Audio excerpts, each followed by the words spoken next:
Hall uncle బుజ్జి అక్కడ బుజ్జికి phone ఇయ్యి. మూతి మీద గుద్దితే ముక్కులకెళ్ళి రక్తం గారాలి. ఓర్రా నీకు అంకుల్. రక్తం గారినా సరే ఇయ్యాల నా రామచిలకతో మాట్లాడాల్సిందే. నీ రామచిలక రంగుల మూలక ఇక నీతో మాట్లాడదిరా. రూమ్లే స్థలం వేసినాం, అన్నం కూడా డోర్ కిందికి వెళ్ళి పంపిస్తున్నాం. అంకుల్ మమ్మల్ని డైరెక్ట్ గలనీయకపోవచ్చు మీరు, కానీ బుజ్జి మనసులో కూడా నేనున్నా. ఆ దాన్ని ఏం చేస్తావు తెలుసురా. హాస్పిటల్లో కొత్త ఒక ట్రీట్మెంట్ వచ్చిందట. మనసు లోపల పైపులేసి లోపల నుండి ఇగ్గేసి తాబూకులతో గోడ కడుతుర్రట. నిజమా? ఎంత ఖర్చు అయితే? 20 లక్షలు 20,000. అవే పైసలు నాకు ఇస్తే నేనే ఇడిసెడతాగా. ఎంత కావాలరా చెప్పరా చెప్పు. 1,00,00,000, 20 లక్షలు, 80, 40. నీది కాదు నాది కాదు, లాస్ట్ 50 వేసుకో అంకుల్. ఊకేలు వెళ్ళొద్దు మనకు. డన్. Thank you uncle.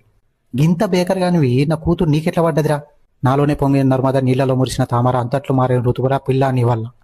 ఏమంటున్నావురా? పాట నీకు తెలియదు, ఆడిపోరాళ్ళకు బాగా ఇష్టం. ఈ పాట మీ కూతురికి ఇష్టమని సోపతి పోరితో తెలుసుకుని 3 నెలల పాట నేర్చి కాలేజ్ ఫంక్షన్లో వాడితే 3 రోజులకు పడ్డది నీ కూతురు. అబ్బా కొడుక. పడ్డాక 3 నెలలకు నీకు దొరికినాం. నువ్వు 50 లక్షలు ఆఫర్ ఇస్తున్నావు. అవి 3 నెలలు, ఈ 3 నెలలు పడేందుకు 3 రోజులు, మొత్తం 6 నెలల 3 రోజుల 50 లక్షలు సంపాదించిన సుకుమార్ సినిమాలో హీరో లెక్క. గ్రేట్ రా నువ్వు.